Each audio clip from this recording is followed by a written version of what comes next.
Viewers, in the southern region of Burkina Faso, there were once lands so rich and beautiful that people called them paradise on earth. Lush green fields, tall grass, and crystal clear springs. This was their identity. The local people saw this land as a blessing, a gift that gave them food, grazing for their animals, and traditions that had lived for centuries. But with time, everything began to change. Human greed, poor policies, and foreign interference turned this once fertile paradise into a land of despair and drought. And friends, the true story of this destruction began with a single caravan. During the days of the Sunahat festival, a group of traders and travelers came to this area. With their goods and vehicles, they unknowingly brought along some uninvited guests, tiny, destructive rats. At first, no one paid attention to them. They quietly adapted to their new environment, blending in with nature, but soon their real power began to show. A single female rat could give birth to several babies in just a few weeks. And those babies, once grown, started breeding even faster. In just a few months, their numbers exploded, from hundreds to thousands. The situation began to spiral out of control. The rats destroyed bird nests, ate their eggs, even attacked baby chicks. Plants, seeds, vegetables, nothing was safe. Farmers watched helplessly as their crops vanished overnight. That land, once full of blessings, was now devoured by the hunger of these rats. For the locals, it felt like a terrifying nightmare. Birds fled in fear, animals disappeared, and fields turned barren. It became clear that if the rats weren't stopped, this heaven would soon become a silent graveyard. Desperate, the villagers decided they needed a solution. And fast. They thought of bringing in cats, hoping they would hunt down the rats and save the land. On the surface, it seemed like a clever and simple plan. Everyone believed that the cats would restore balance, and soon the land would turn green again. But what happened next shocked everyone. Instead of hunting rats, the cats found birds to be easier prey. They raided nests, hunted rare species, and destroyed the natural harmony. It is estimated that thousands of birds were wiped out each year because of these cats. One unique species, once a symbol of the region, vanished completely. The locals were stunned. They had brought cats to kill the rats, but the cats brought even more damage, this time to the sky itself. Meanwhile, the rats continued to multiply, their numbers growing stronger every day.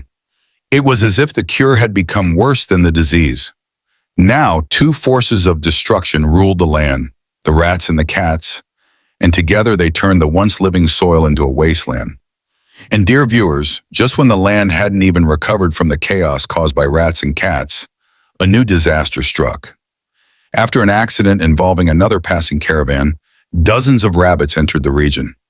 At first, these innocent-looking creatures didn't seem dangerous at all, but soon their true impact began to unfold. The rabbits began devouring the grass and greenery faster than anyone imagined.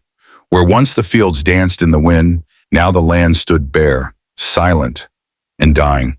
The destruction continued. Plants were being eaten from their very roots. Pastures began to disappear, and there was less and less grass left for the cattle to graze on. In just a short span of time, the situation grew so dire that the very soil started to loosen beneath their feet. Then one day nature struck with a force that shook everyone's hearts. Because the land had lost its grip, a massive landslide occurred, burying hundreds of birds and animals alive. The locals watched helplessly as their beloved land wept before their eyes. The same land that was once a symbol of life, beauty, and prosperity was now turning into a dry, lifeless desert. By this time, all three disasters, the rats, the cats, and the rabbits, had completely taken over the region. There was no one left to stop them, no natural predator strong enough to restore balance. It seemed certain that this land would never recover. The rats multiplied faster than anyone could count, spreading everywhere. The cats, instead of helping, continued to destroy the bird species, and the rabbits devoured every last trace of grass and greenery. Together, these three forces had brought the entire ecosystem to the edge of collapse. The fields turned barren. The grazing lands turned into dust. The bird nests, once filled with life, disappeared completely. Farmers' hard work turned into nothing, and food began to run short for their children. That land, once called paradise, had now become the face of a nightmare. When the situation became unbearable, Captain Ibrahim Traoré finally stepped in and made a historic decision. Environmental experts and local authorities gathered to find a lasting solution. Their first step, eliminate the cats that had nearly wiped out the bird population. To achieve this, they used modern technology.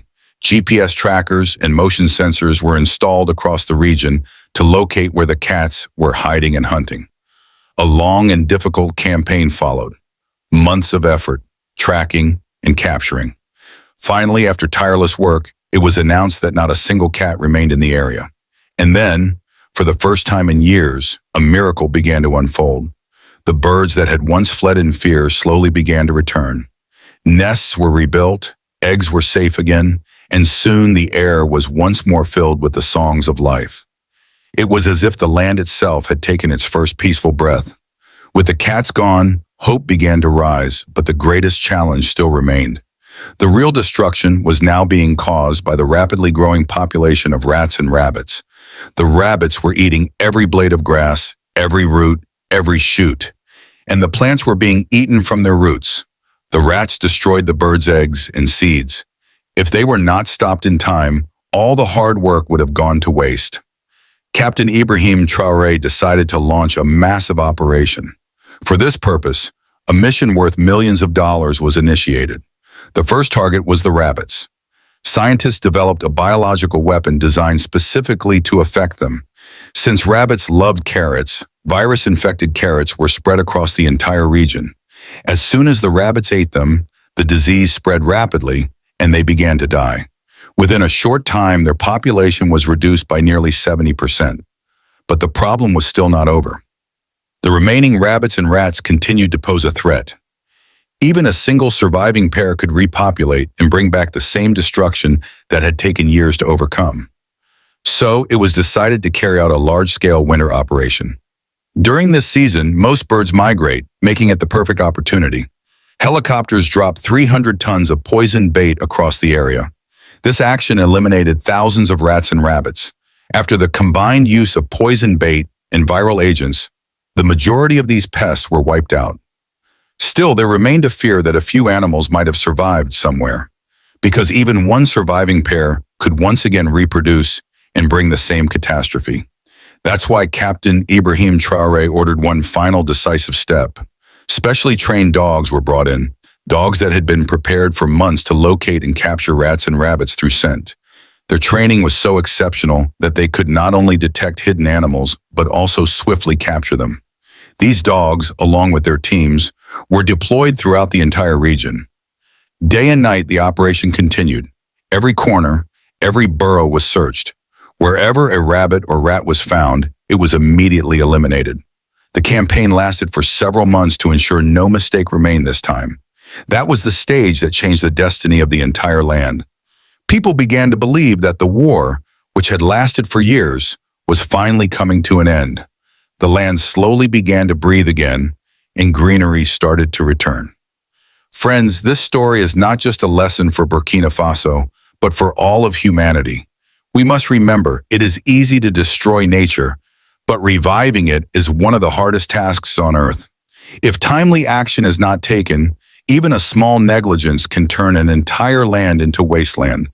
If you want more real, inspiring, and educational stories like this, don't forget to like this video, share it with your friends, and subscribe to our channel. Your small support gives us great motivation and allows us to continue working even harder.